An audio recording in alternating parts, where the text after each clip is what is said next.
സ്ത്രീകൾക്ക് തുല്യത വേണമെന്നാണ് എപ്പോഴും ഇവിടുത്തെ പുരോഗമന ചിന്തയുള്ള എല്ലാ രാഷ്ട്രീയ പാർട്ടികളും സാംസ്കാരിക നായകന്മാരും ഒക്കെ പറയുന്നു. പക്ഷേ കൂടുതലും സിനിമാക്കാരും എഴുത്തുകാരും ഈ പറയപ്പെടുന്ന രാഷ്ട്രീയക്കാരുമാണ് ഈ വാദം മുന്നോട്ട് വയ്ക്കുന്നത്. നമുക്ക് കേരള രാഷ്ട്രീയം തന്നെ എടുക്കും. കേരള രാഷ്ട്രീയത്തിൽ എത്ര സ്ത്രീകൾ മുഖ്യമന്ത്രിമാരായിട്ടുണ്ട്?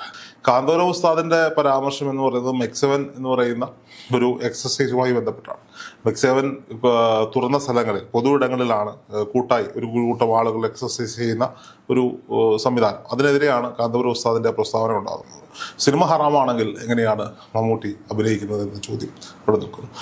ഞാൻ മനസ്സിലാക്കുന്നത് ഇസ്ലാം മതവിശ്വാസം അനുസരിച്ച് 5 നേരം നിസ്കരിക്കണം എന്നുള്ളതാണ്. അത് നിസ്കരിച്ചില്ലെങ്കിൽ അത് പാപമാണ്, നിസ്കരിക്കാതിരുന്നാൽ അത് പാപമാണ് എന്നാണ്. എത്ര ഇസ്ലാം മതവിശ്വാസികളായ ആളുകൾക്ക് 5 നേരം ജോലിക്ക് പോകുന്നവരും യാത്ര ചെയ്യുകയൊക്കെ ചെയ്ത് ആ സമയത്ത് ചെയ്യുന്നവരുണ്ട്, ഇല്ല എന്നല്ല.